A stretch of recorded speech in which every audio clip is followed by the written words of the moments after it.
am Nisreen from Wisdom International, Surat. Welcome back with a new lesson on 10 speaking tips for IELTS examination.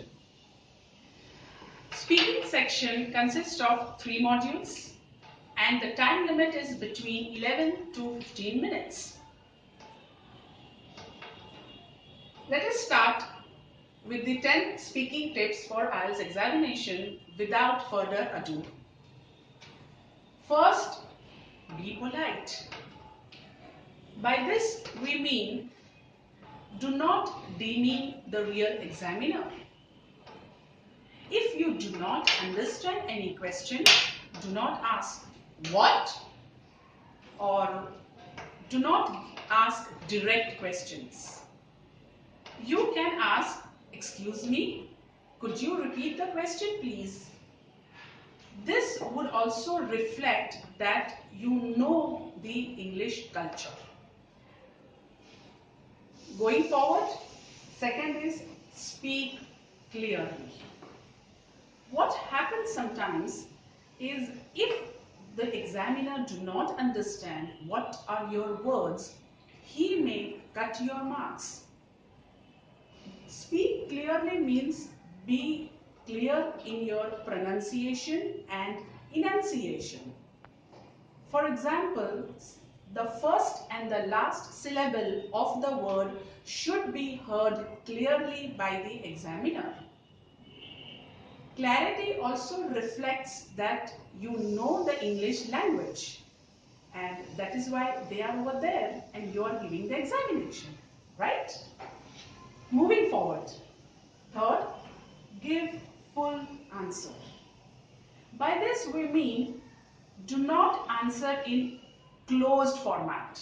Do not give one word answer. For example, suppose the examiner asks, where do you come from? Do not just say Surat.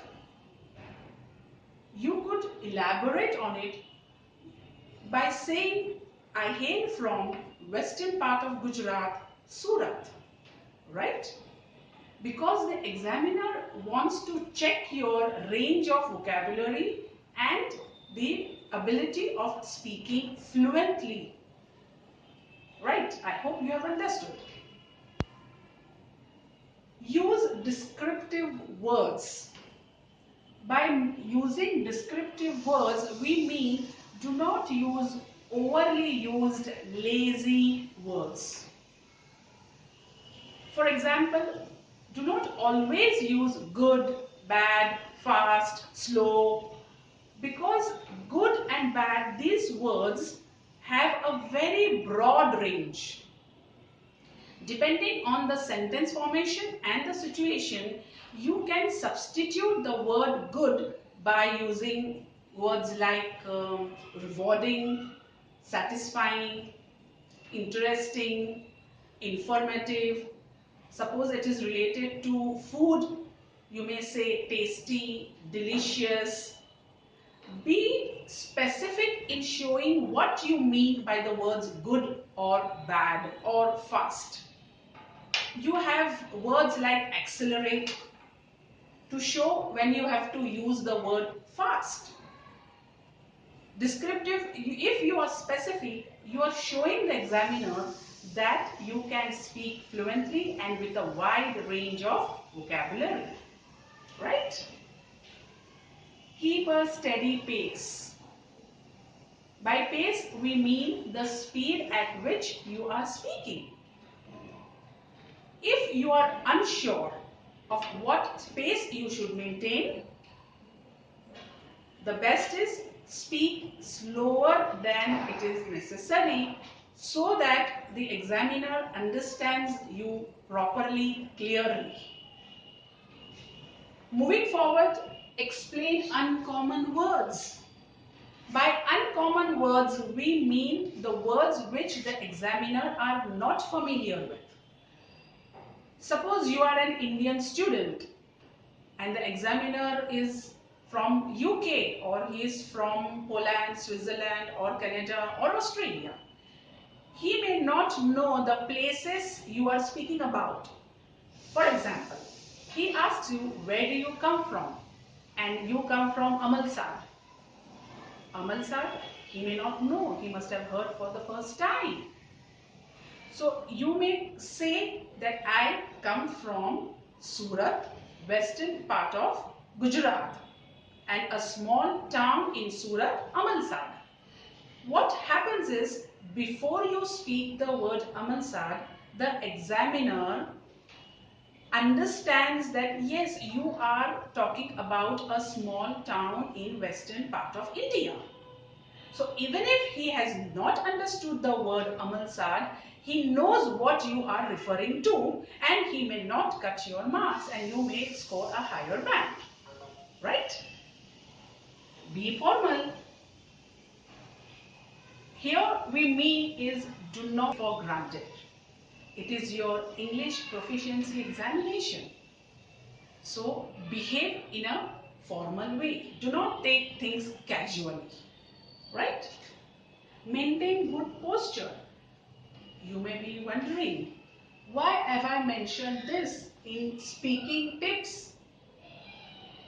By maintaining good posture means sit straight, do not lean against the table, do not put your hands over here, do not put your hands on the face, because it reflects your tonality and it reflects your clarity.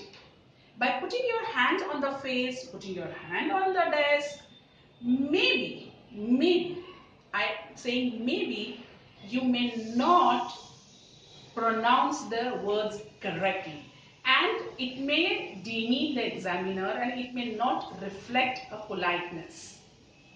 Right? Do not use slang. A strict no.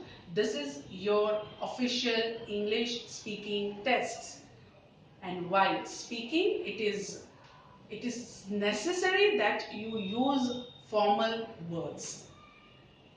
I will give you an example. For example, instead of using the word kids, use children. Instead of using the word like stuff, you may use items. There are many such slang words which we usually tend in informal speaking but should be avoided. For a detailed explanation on the slang words and the formal words, watch my YouTube next coming up shortly. Going ahead, do not memorize answer.